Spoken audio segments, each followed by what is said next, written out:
Blessed love. Happy New Year to everyone.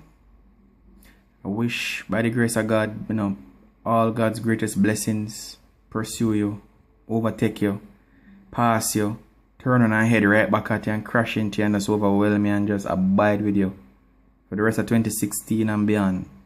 The loved ones, friends, everyone. But let me get into the meat of the matter. I know some people might say, boy, I'm being quick about it, but time waits on no one. 2015 finished with over 1,200 souls gone in a violent way. Not taking into account those which naturally went on through illnesses. And so many deaths I've heard about this year. I think 2015 has been one of the most bloodiest death-driven death. I never know kind of phrase it, but so many persons have passed in this 2015, man. All different kind of things. Hundreds of people at a time. Because when one plane out of the sky dropping, man, over 200 people at one time, man. There's nothing nice about that.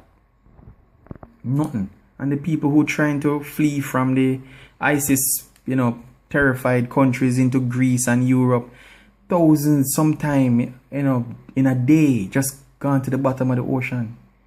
It's crazy. I want to bring us home and set the foundation right for 2016.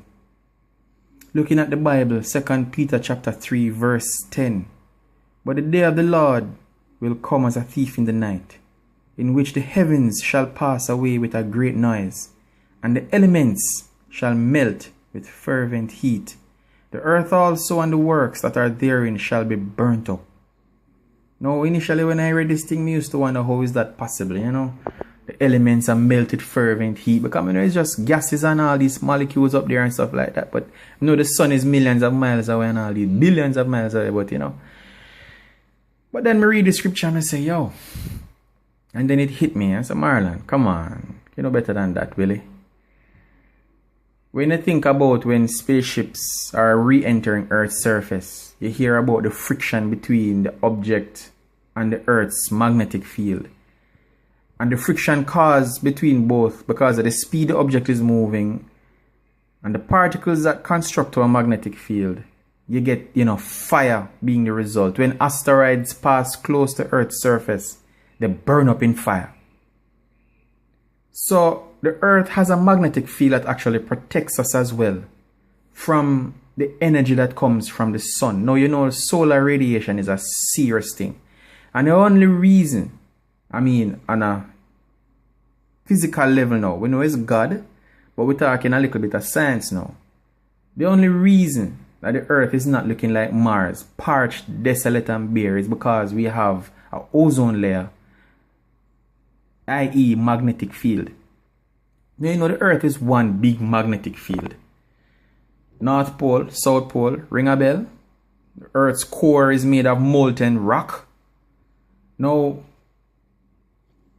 every year normally we talk about, we talk about basically earthquakes. Yes, I'm going to use that word, earthquakes. Because, in truth and in fact, this time of year we have the most solar radiation. Now this is a planetarium that I have, connected online with NASA. And every now and again I look at it. It's now, January 1, I'm going to play it. I'm going to play it and I'm going to show you, where we are in the scheme of things. So we're going through the month of January, and believe me, this thing is very accurate. I've proven it over and over and over. Going February, now you realize the sun does not rotate, but the earth is orbiting around the sun, as you already know. Now we're into March, I'm going to stop it around about April, thereabout. So basically, we move from this sector of space all the way around here. And there's a reason why I identify the movement from here to here as it relates to the surface of the sun. I'll show you what I mean by that. Every year, this time of year, the earth passes in front of this area of the sun. You see this little spot here, so we mark 2473 and 2472. They are what you call coronal holes. Otherwise, there are volcanoes on the surface of the sun. And so anytime these volcanoes erupt, they give off what is called solar flares. These solar flares are severe energy belts that shoot out from the surface of the sun into space. And because we are right there in front of these things, it will naturally come straight towards we. Now you know light takes 8 minutes from the surface of the sun to hit Earth. Yeah, trust me, that's how fast it moves. And what it means is that, you know, it don't happen 8 minutes like that. But we're talking about light. But the energy will take between 2 to 3 days, sometimes less, depending on how powerful and volatile the eruption on the Earth, the sun's surface was. So what happens is that every time these solar flares go out, they affect the Earth's gravitational pull, because the energy from the sun is going to interact with the magnetic field of Earth. The result of that, most of you will already know, is something called an aurora. Right? And the aurora is a photo phenomenon, a lighting phenomenon that occurs when the charged particles from the sun interacts with the molecules or the atoms in the Earth's magnetic field, which are constantly rotating in and out from pole to pole, outside of the Earth's surface, back through the core, just like a regular magnet operates. These auroral lights that are normally seen at the North and the South Pole, they are now gradually shifting down further the globe. They are no longer just being resident right up here in the center of the North Pole and the South Pole. They're now shifting all the way, coming down further south. That's a big deal. And what am I getting into?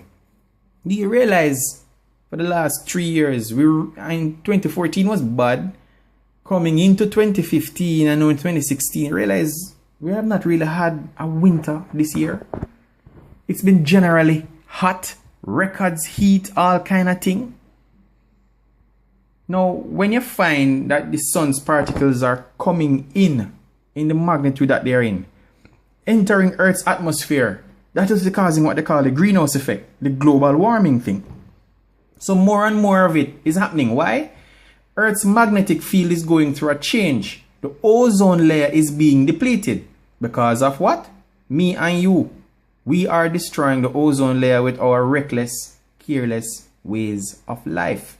Using chemicals that interact negatively with our atmosphere. We don't read no more and say, oh, we're not going to buy that one day. The other one might cost you about $100 more, but it's $100 towards saving your children and your future generation. You know? We don't think them kind of way anymore. We just think bam, bam, bam. It's all about this. Get it quick, get it done. Da, da, da, da, da. Yeah, we understand that, but we have to go about it responsibly, people. So, these auroral lights that are now spreading further south is what is showing us how the heat is now spreading from the North Pole all the way down. Because our magnetic field is collapsing. What? Yeah. And then I know it'll happen. It'll happen now a long time. And when I say collapse, it's more than a collapse. Because of the constant bombarding of the sun's energy on a weak magnetic field. You know what happens when you have two like poles come to each other, right? Them repel each other. And there is some movement. So if you find where the Earth is not able to redirect the sun's energy back into space, but absorb it into the Earth's atmosphere, we're literally causing a magnetic shift. The European Space Agency collected this from their satellite late last year. This red spot right here, so, is where the magnetic field is now the strongest on the Earth's surface. The bluish area is where it is now the weakest. This, the scientists are saying, used to be up here. Where is this up here, so? It used to be up here. And there used to be one down here. Now it's right here off the coast of Eastern Africa. And over here, so where we are in the Caribbean, the magnetic pole is weakest. Now, you know, say I know this thing I go on. If you remember Hollywood came out with a movie with Dwayne, whatever him name, The Rock, with San Andreas. And there were other movies before that with San Andreas too, but they were all showing major earthquakes, how the whole earth mash up. And then there was this other one, Journey to the Center of the Earth, or The Core, where this black guy was a scientist and he built this worm-looking machine that drilled down to the Earth because for some reason the Earth's core just stopped. So the rotation of the earth stop. And if the earth stop rotate and move around the sun, you know what that mean? Everything dead. And they went down there to set off some bombs so them could restart the earth's core and get things going. And there have been so many movies. You know, we watch this other movie, the day after tomorrow. The same thing. There was a shift in the earth's magnetic poles and it caused severe catastrophic weather changes that led to how much percent of the population of the earth they destroyed by severe weather. Places that never know snow start to know snow. Places that never know heat start to burn up. It's just stuff like that, people. So when you think about these things, if the ozone layer and the magnetic field of the earth collapse, it explains how Peter could have said, in that last day, the earth, the elements surrounding thereof will burn with fervent heat, because the earth's atmosphere will be no longer there to protect us. And we are already experiencing that. So if winter is still feeling like summer, can you imagine summer, brethren? My brothers and sisters, saying all of this to really say to you, let us look to God. Let us look to God. I want to show you a little picture before I go. This is what happens on a spectrum analyzer that I took off of one of those websites, where them kind of color what happens, where you realize the spiral effect here. It changes from pole to pole, through the core, back out, around the surface of the sun. All of this helps to protect when the rays of the sun come in and crash against us. And the more this diminishes, is the more exposed Earth becomes to the radiation from the sun. So my brothers and sisters, you know, there is an end to all of this.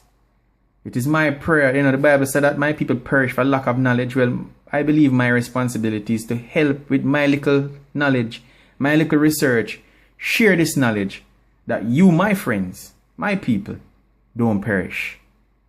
You know, as I said the other day, I don't think it costs you much to put your trust in Christ and risk the fact that there may not be a heaven to gain. But would it be worth it if you realize that there was one to gain and then in the same breath to have lost the opportunity of being there? Think on these things, my brothers. Love, you know, and make we walk good 2016. More life, we say. Bless.